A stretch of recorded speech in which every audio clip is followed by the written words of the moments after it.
Well, good morning. Good to see y'all this morning. I know, like we talked in prayer requests, a lot going on in this world today. A lot going on right here.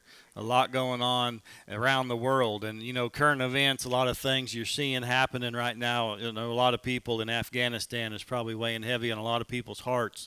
For a lot of us, the connection, we see the pain there, but, there's a lot of people in this area even that are military, that they've spent years overseas, and they fought, and they sacrificed and all these things, and you see all this going on right now of all the persecution and just seeking out and killing Christians, and we wonder, where is God in all this? Where does God is God going to step in? Why is He allowing these things to happen?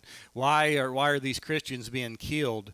And the thing about it is this has happened since the beginning of time, and we have been blessed so much in America by not having that here. And, if you're a Christian, you might be made fun of, maybe ridiculed a little bit, but someone to this point is not hunting you down and just going to kill you because you're a Christian. But we see that around the world. We see that all the soldiers that lost their life last week. We see those things and the sacrifices happening, and I know a lot of people. We wonder, where is God in this? And today I want to kind of put this together of what God's role is in our life and what our role is in it. Okay? God has all the resources. God has all the protection. God has all the peace. God has all the things that we need in life. And it's our choice whether we accept it. And throughout time, when we decide that we do not need God, God takes His protection and His provision away. It's not because He quit loving us. It's because He's just going to let us go our own way. And see, that's a scary place to be in our life, is when God no longer protects us and He says, whatever happens, happens. At some point, we are held accountable for our actions. And the bad part about that is when we get to where we're talking about countries or cities or communities, is there's good people always are hurt by the bad actions of others. See, sometimes when we are going a certain way in our life, we say, I'm only hurting me, but that's never the case. That's absolutely never the case, because our life impacts and it affects people around us. And you get into a position of power where it's politics or government or different things, then it begins to affect a lot of people. Okay, people you don't even know. So this morning I want to kind of bring together what God's role is, what our role is, and kind of, we talk about we live in a fallen world. That's a fact. And it's kind of one of these things that it's almost like we live in this toxic waste dump in a sense, and the effects of is affecting us, right? But in 1 Peter 4:12 and 13, it's kind of amazing how it starts this. It says, Beloved, think it not strange concerning the fiery trials, which is to try you, as though some strange thing happened unto you. But rejoice insomuch as ye are partakers of Christ's suffering, that when His glory shall be revealed, you may be glad also with exceeding joy. And in these two verses as the introduction this morning, it says that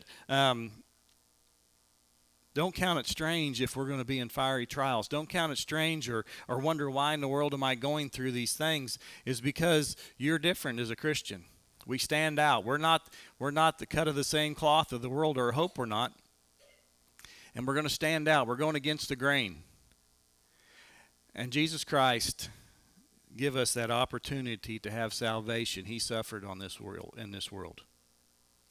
He lived this world perfectly, and then He was persecuted and put to death for His love for people, for His love for you and for me, for His sacrifice of salvation. And then what we are called as Christians is we're called to suffer as well. And, that's something we don't want to hear, right? Well, wait a minute, where's all the happiness and all my everything will be paid for and I will never get sick? And, those are things. Sometimes it doesn't happen the way we want them to. What if my life was never perfect and I went through fiery trial after fiery trial, but I had a peace inside my heart that was unexplainable? That no matter what I was going through was okay. I go back to those people in the churches in Kabul when they knew that the terrorist was coming to kill them. And they asked for people to pray for them. And one of the ladies was on the phone actually when they kicked the door down to kill them all, women, children. And she basically told them, she goes, "We feel your prayers and God is with us." To me, that speaks volumes of what happened in their life last week. Was they knew what was fixing to happen to them, and they had a peace about them to know that this world is just a temporary place for them to live, and that God was going to be with them on the worst day of their life. But you know what? The next day they were in heaven. No more tears, no more pain. See, our way that we look at things, the way we process things are different than the way God does. But the peace that them people had, and this is now. You know, I keep going back to that, but this is now. This was this week. Door to door, kicking the doors down and killing Christians. Just because they were Christians. See, we need to have that strength of those women and those children in that church in Kabul. That the enemy they knew was coming. They said, "We will not deny our faith. We will not be ashamed of the gospel. And if we lose our life, so be it." The power and the strength of them that they had came only from one place.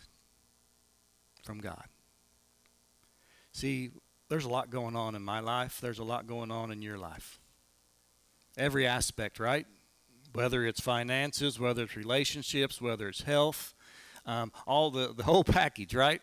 Does it not seem like there's an attack from every angle? That everywhere you go, it's almost like we have an enemy. Sometimes it's an invisible enemy, right? We don't even know who's mad at us or who don't like us or who's trying to destroy us. But yeah, we do. It's Satan. See, for me and you, how we're effective in this life as Christians is how we live this life. Everyday life. Not the words that we speak, not the words that I speak. It's how we live our life. It's how we approach life and the circumstances there. How we approach the fiery trials of life. See, the thing about Jesus, he never changed. No matter what, he was still a compassionate, loving God that was there for everyone. No matter what. Jesus accomplished so many things in his ministry hanging on the cross. So his circumstances of life, you could say, was not ideal at that point. But he never lost focus of what the real mission was in life. I can't help but think that the people in the church in Kabul was praying for the Taliban, for their souls as well. You hear account after account of that. How they praying for their enemies. So as we get started this morning, I want to turn back over to Romans chapter 1, verse 16. The power of the gospel. For I am not ashamed of the gospel of Christ, for it is the power of God unto salvation to every one that believeth, to the Jew first and also to the Greek. The power of the gospel is salvation to save you and me. What do we need saved from? The sin of the world? How about we go a little deeper? How about we need saved from ourselves? For our own thoughts, our own things. How many of you are very good at, or maybe used to be very good at getting yourself in trouble? Did you really have to have anybody else get you in trouble? You maybe had a running buddy or a partner or somebody that went with you. But most of the time we had plenty of our own ideas. Some of you are grinning. Had plenty of our own ideas to how to get in trouble, right? But we need to grab this. We need to understand that we can't be ashamed of God. We can't be ashamed of our faith. See, and it's very important because we got to know what side we're on. See, we got to say, I am a Christian, and I don't care what the consequences of this world is. I know the benefits of a God that loves me, and if I have a relationship with Him, when everything falls apart and I leave this world, I'm going to another world that's better. I am not ashamed. That's something that should be our motto. The people over the seas in Kabul, they said, I am not ashamed, and we will stay right here in this church, and whatever happens, happens. They were not ashamed. They stood on their faith, and they believed in God. And if account after account in the Bible, Stephen, when he was being stoned, could see the presence of Jesus and knew that Jesus was with him. Paul, before he was getting ready to go to one of his many court trials, said the Lord stayed all night with him, encouraging him and strengthening him and uplifting him and giving him encouragement for the next day. See, when we have that relationship and we're not ashamed of God, God is right there with us. The thing about it is God is always right there with us. It's whether or not we want to have that relationship with Him. See, God, when we cry out to God in these 911 calls, it's not that God takes 20 minutes or an hour to get in his car and drive over to where you're at. God's right there. He's just waiting for you and me to cry out to Him and tell Him that we need Him. Because most of the time in our life, we're telling God, I don't need you. I don't want you. Quit telling me what to do. Okay? See, the difference is we need to say, God, I'm a mess. I need you. I want you. I want you to show me how to live life. I want you to teach me how to live life. We've learned through our years how not to live, right? How often do we keep doing the same old thing over and over again with the same terrible results? And God's sitting right there like He's sitting in a chair beside us and says, I'm right here. I'm just waiting for you to not be ashamed of me and acknowledge me. And then I can work with you. See, the more and more the pressure comes and the fiery trials of our life, it's not to punish us, it's to open our eyes to where our life's at. Multiple times I've said this. When I got right with God and when I started coming to church full time, it was not because my life was perfect. I had lots of money and my relationships were wonderful, and I thought I'll just add some more to it and go to church. It's because my life was an absolute mess and I had nowhere else to turn. I think I'll try church or try God. If those trials had never came in my life, I would never be here. See, so sometimes when we look at these fiery trials, it's not a bad thing for you and me. It's a tough thing. But there's been a fiery trial in your life somewhere that's causing you to sit here today. Causing you to seek out some sort of wisdom that you don't have.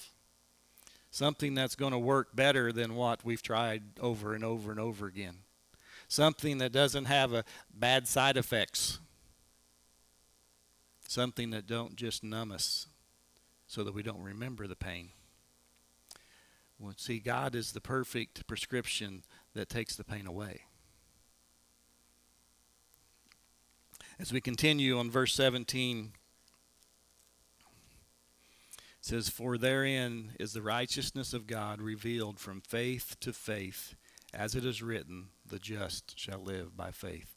See, the thing about it is me and you cannot have faith in our life unless God gives it to us. And see, faith is one of those things that God proves Himself to you and me. And He will do that. He will prove His love, His consistency, that He never changes. And He gives that to you and me when we become Christians so that we can live that. That He gives us goodness in our hearts. That He takes away the bad. And why? So that we can live it out. So that others can see that you can be different. See, the most amazing thing that Jesus, He walked in the most heathen places. He went to those towns that were awful and wicked places. And He did not change. He was the same always. So Jesus is not asking you and I to live something that He did not live. He lived it as an example. And then he says, I will give you the faith. I will give you the strength to live in this world so that you can live the Christian faith out. See, it's that important for you and me to know that we can't do this on our own. We absolutely do not have the strength or the knowledge or the wisdom or the compassion to do what God asks us to do without His strength. And see, the awesome thing about that is He's not sending you out on a task that He knows you're going to fail at. He says, I'm going to go with you, and I'm going to help you complete the task that I'm asking you to do. And what is that? To not be ashamed of the gospel, to not be ashamed of Jesus Christ, to live a life different than others, to not allow this world to influence us and drag us in a direction we don't need to go. God wants us to live a life with faith in Him. Trust in Him. Believe in Him. In verse 18 it says, For the wrath of God is revealed from heaven against all ungodliness and unrighteousness of men who hold the truth in uprightness, because that which may be known of God is manifest in them, for God has shown it unto them. The truth has been out there for years. The truth of salvation, the truth of relationship with God. And what has man done to that? Man has suppressed the truth. Hid the truth. More importantly, Satan has hid the truth. But he uses men to do it. Why does he do that? Because if we really grasped what God wants for my life and your life, why would we ever reject it?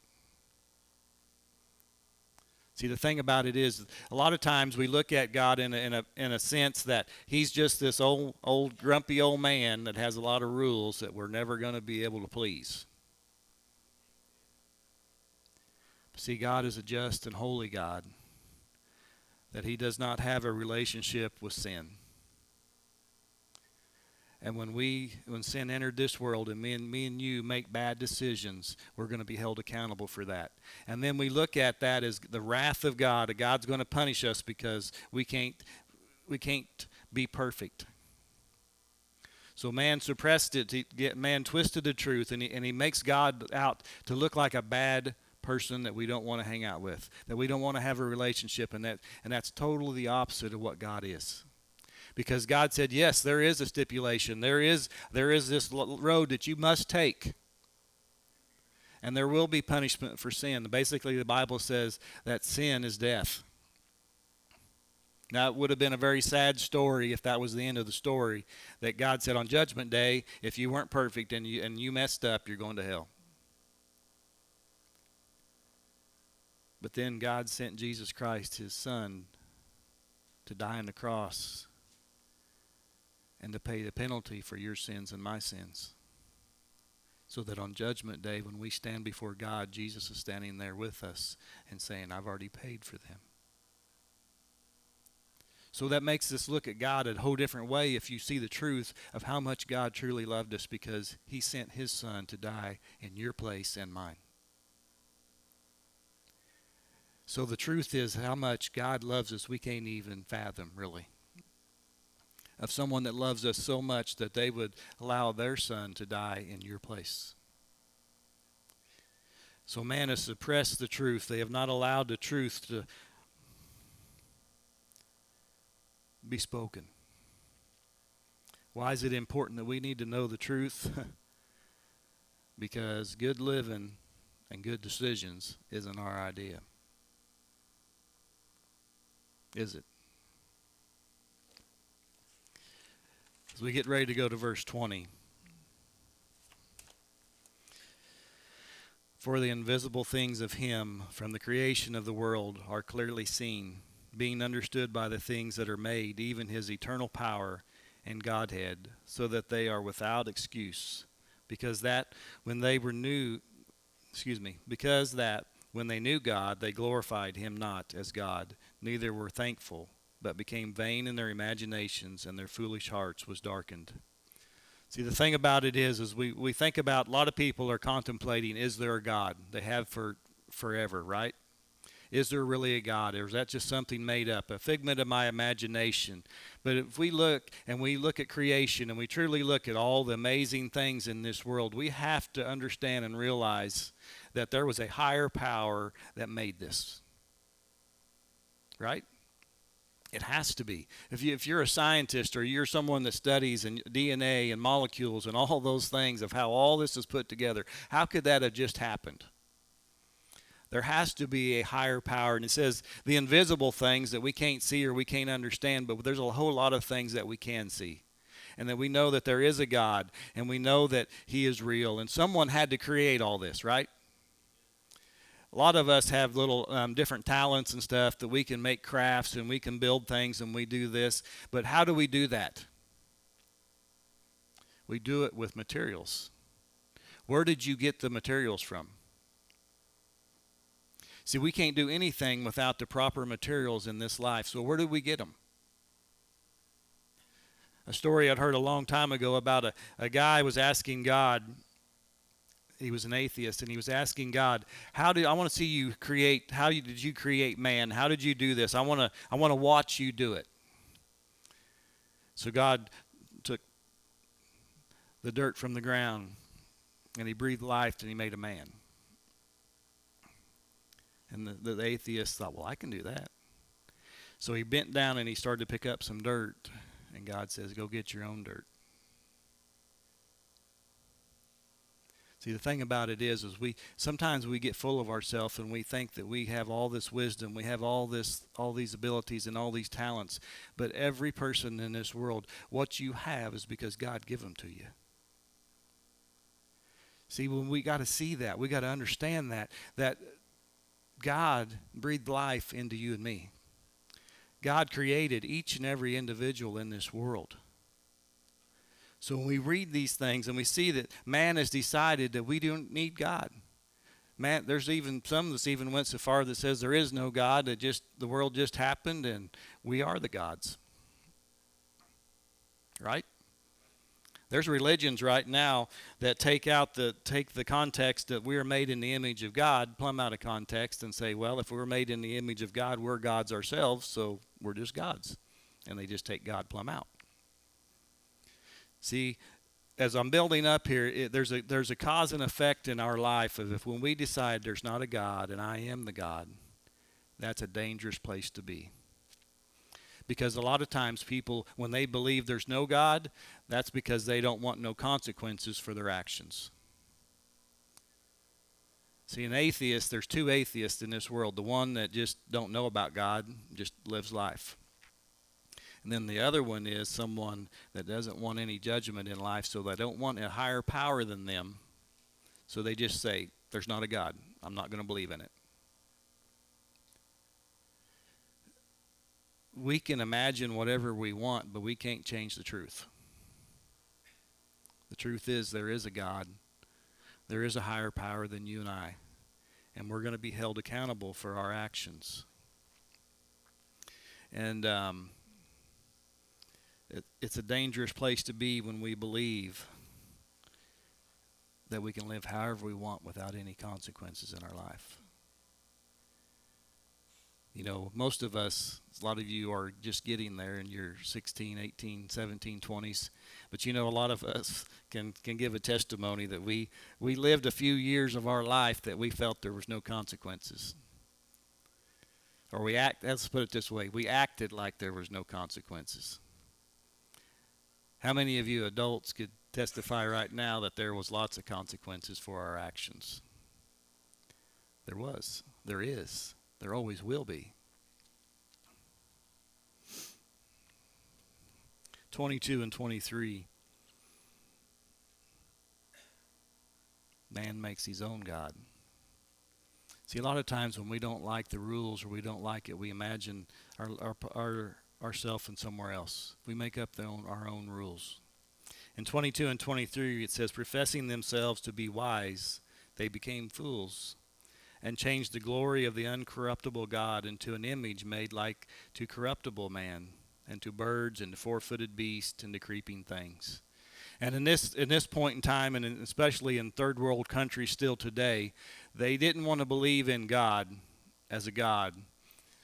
But they would take stone, or they would take a chunk of wood, and they would carve an image, whether it was an animal image or a person image or something, and then they would worship that.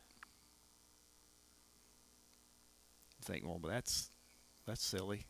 Why would you sit and hew out a stone and bow down and worship this stone because you're the one that made that stone, or you're the one that took that log and made this statue out of it? The thing about it is nowadays, current events, how many idols do we put in our life in place of God? It's not a stone that's a statue or an image or a wooden image, but how many things in our life do we put before God? And this is going to satisfy me. This is going to complete me. This is going to make me happier. Right? That's what it's saying. It says they felt that they were wise and they were made fools by their decisions. And I go back to so many of the things that a lot of affects us today. I think the society in this world, the solution is just to become numb. Use the things of this world that makes you numb. I don't know if I mentioned this last week, but it's amazing. There's all this the marijuana stuff things that's going on. There's a spray, this commercial. Just spray it in your mouth and all your problems will go away. Your finances will get better. Your relationship with your husband or wife will get better. Your health will get better. And instantly, you don't have to wait an hour. In seconds, you're better. Well, no, you're not. You're just high. And when that wears off, you still got your problems. I mean, and this is like a 15-minute commercial. It's like, am I just watching a commercial that has this bottle spray that says, just take a hit of this and your life will be perfect for $19.95? Is that where we come to? That's not a solution. That's just covering up what's causing your pain. That's causing your issues. And that little spray is not going to fix it. But we're wise. It's amazing, though, if you've ever thought about every solution, every cure, it makes someone rich. Everything that this world is offering you, at somewhere behind the scenes, some person is making a lot of money off of this. How many people volunteer and just give you something for free? Very few. God does. God will give you salvation for free. God will give us healing for free. God will give us comfort for free. He will give us peace for free. All he asks is a relationship with you and me. Or you and me, a relationship with him. Because he loves us that much.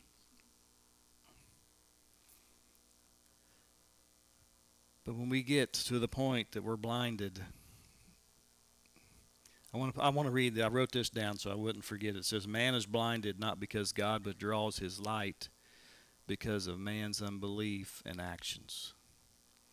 So often in our life we believe God's walked away and we can't feel him. We can't approach him, whether it's from guilt or whatever. But it wasn't because God walked away. And a lot of times in our life, we look at, well, God, how come you're not blessing my life? How come you're not protecting me? How come you're not doing this or that for me?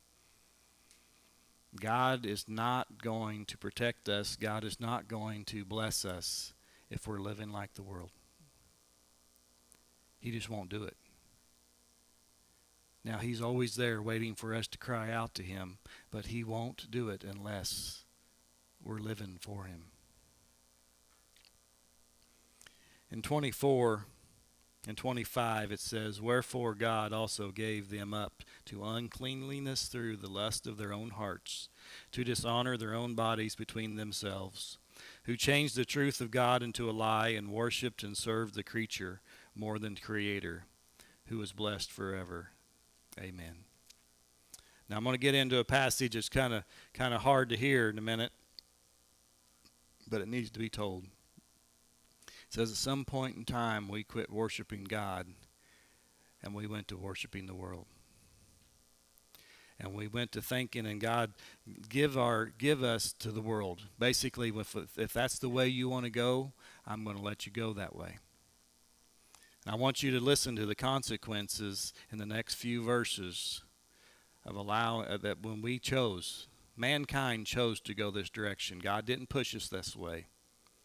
In verse 26, it says, "For this cause God gave them up into their vile affections, for even their women did change the natural use into that which is against nature. And likewise also the men, leaving the natural use of the woman, burned in their lust one toward another, men with men, working that which is unseemly, and receiving in themselves that recompense of their error which was meet. And even as they did not like to retain God in their knowledge, God gave them over to a reprobate mind, and to do those things which are not convenient." I say these things because this is a pretty hot topic of where you're at in life, of what a man is and what a woman is, and we've went even further that now we're just its. There's actually states and places that it's almost illegal to put on a birth certificate male or female. Now, I want you to think about, now you may have your own agenda or your thoughts about this, about the gays and lesbians and all these different things. This goes way further than that, because what it does, it's taking your identity away. God created you and me as a man or a woman. You are an individual that God created specifically. And when we take that away, we say God made a mistake or God's not in charge. And the thing about it is when we go that far, God give us up. When we decide that we are not created in the image of God, we're just a being.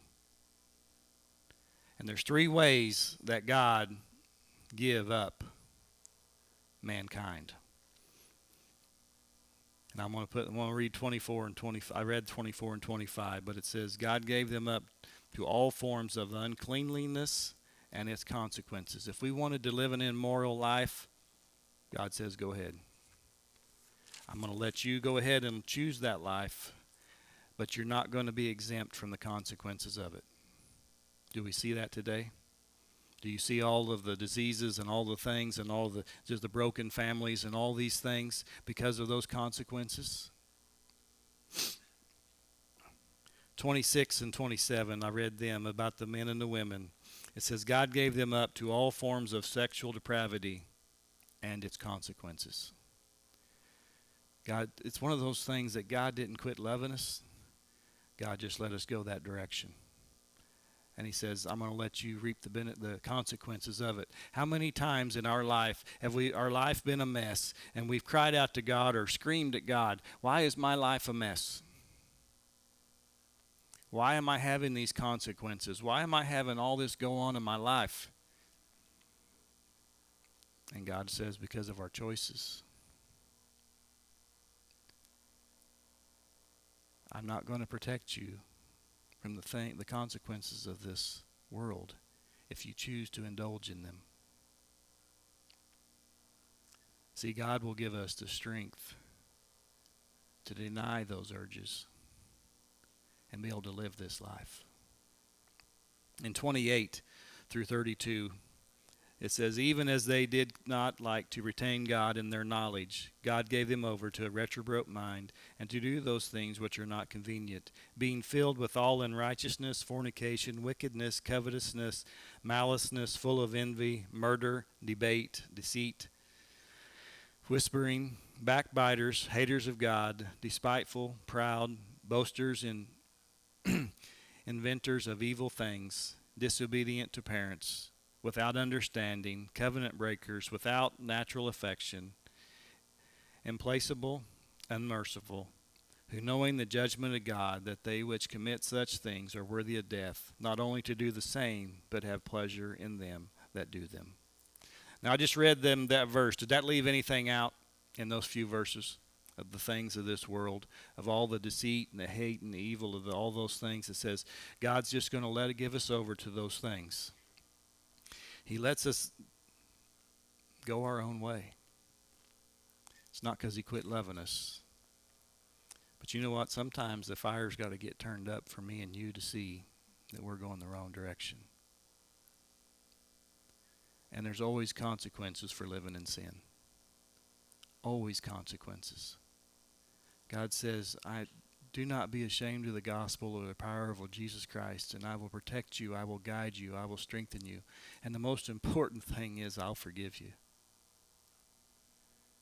But we got to walk away from that life. We got to walk away from that and everything that it stands for. We got to make a stand and say, I am not ashamed of the gospel of Jesus Christ, and that's the life I'm going to live. The consequences of this world are severe. A lot of us older people in this room know that.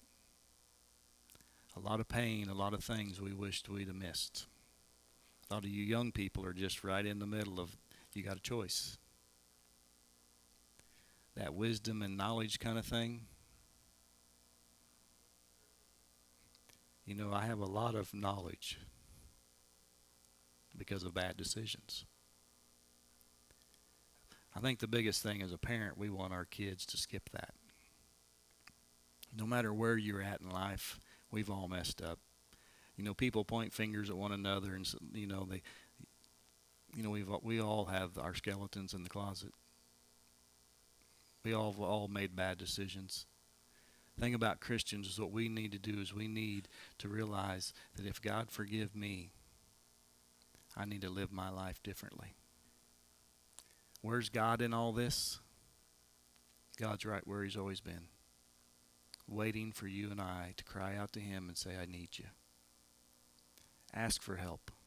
Ask for forgiveness. You know what? God will forgive you. He'll love you. I'm going to stop there right now because I'm only about halfway. So this was something pretty powerful to me that God is speaking to our hearts. We see what's going on around this world, and the second half will be in Psalms, but it talks about God, how long will you not wait to avenge my enemies? And it gives us peace and it gives us comfort. I'm not going to totally leave it out right here today. But I want to kind of read one verse. I know Landon's probably like, where in the world's he even at on the verses? But anyway, I want to go to Psalms 94, and I want to read a couple verses, and we'll go back over them next week. But in verse 18, unless the Lord had been my help, my soul had almost dwelt in silence. And when I said, my foot slippeth, thy mercy, O Lord, held me up. See, the thing about it is right now in this day and age, we need held up. And God's the one that can do that. God's the one that has no agenda. He has no prior motives. He just loves us. And he knows we need his help. So where is God in this? Standing right beside you. We just got to choose if we want to walk with him. Have you ever walked in the crowd and didn't know who the guy standing beside you was, and you never looked at him, never spoke to him, and just kept on walking? God's walking with us every day, and we got to turn around and talk to him. We got to acknowledge him. It's amazing, though, you think, man, all these rude people, and if you just take a minute and speak to somebody, what do? Most of the time, they smile and start talking. Right? The world just tells us keep going straight and don't look around. And run as hard as you can run. And God says, stop and listen to what I have to say. We're going to have an invitation if God has spoken to your heart in any way. Approach him. Go to God. Pray to God. If you have family that's struggling, if you have friends that are struggling, pray for them. There's plenty to pray about. Every week, every Wednesday and every Sunday, we have a prayer list that just gets longer and longer of needs in just this community. There's a lot to pray about.